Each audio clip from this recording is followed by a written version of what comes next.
So, Super Saiyan 4 is now canon. I just finished watching the latest episode of Dragon Ball Daima, and I have to say that the episode was very amazing. I loved the fight scenes, everything made sense. But I just have a little problem. And I want you to hear me out. This isn't clickbait, this isn't me trying to rage bait or anything. But I just have a little problem with the transformation that is Super Saiyan 4 in Daima. I love the fact that Super Saiyan 4 is now canon to Dragon Ball. I extremely love that.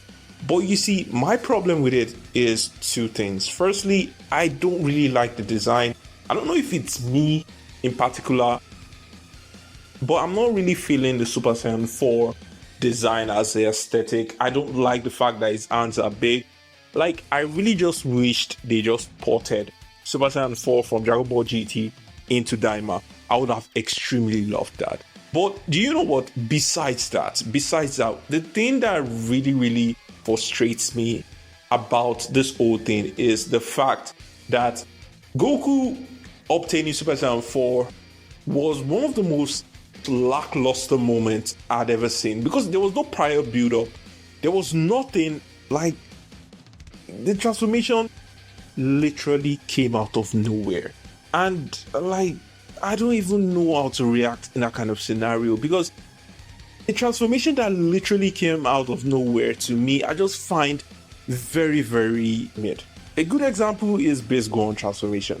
That transformation literally came out of nowhere. Gohan literally pulled it out of his ass. Nobody can tell me otherwise. And I don't really mess with the transformation like that. I really do love the transformation. I love the aesthetic. But the same thing relates to Dragon Ball Daima. When Goku literally just got his power by someone just touching him and probably giving him magical power, like that thing literally came out of nowhere, and it was really frustrating. Now, my biggest problem about Daima is the fact that, okay, yes, Super Saiyan 4 is canon, but how is that going to connect to the broader story of Dragon Ball?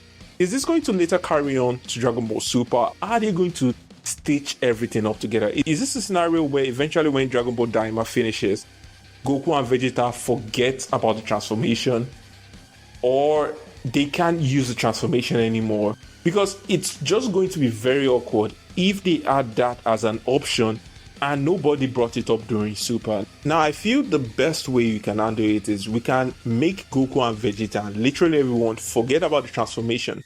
Then later in Super, something happens and they probably are able to remember that, okay, we can access this transformation, and then they try to integrate it with Ultra Instinct, with Ultra Ego. Now, that can be possible, but I'm not ruling that out. But essentially, what am I trying to say? I'm just trying to say that I love the episode.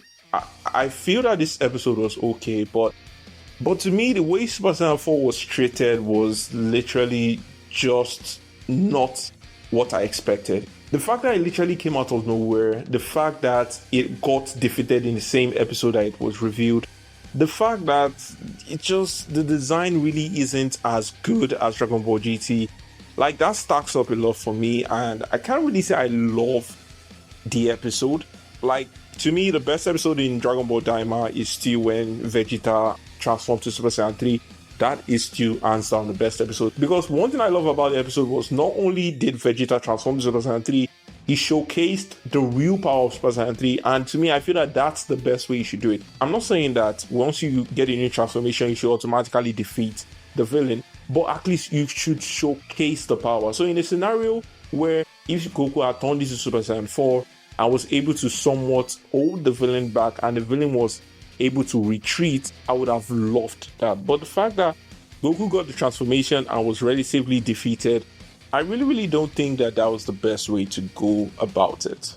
So generally, I love Daima. Initially going into Daima, I won't lie, I really wanted to discard it, but when I started watching it, I really appreciated Daima for what it is, and I'm still enjoying the show.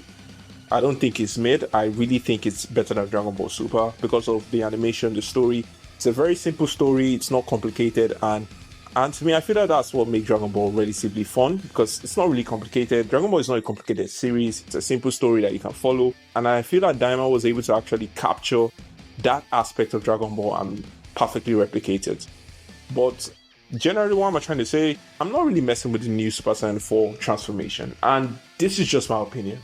I don't know what your opinion is. You might feel that the transformation is the best. You might feel that this is the best episode in Daima, but this is just my humble opinion, and I just wanted to put this video out because, yeah, I really do love Dragon Ball, and I will be the first to admit it if people don't really want to admit it, that this transformation isn't as great as the OG Super Saiyan 4, as the GT Super Saiyan 4, and yeah, that's just literally my opinion on this episode. If you like anything I have to say, you know what to do. Make sure you like, make sure you share, make sure you subscribe. I would definitely appreciate that. And I'll be seeing you guys later.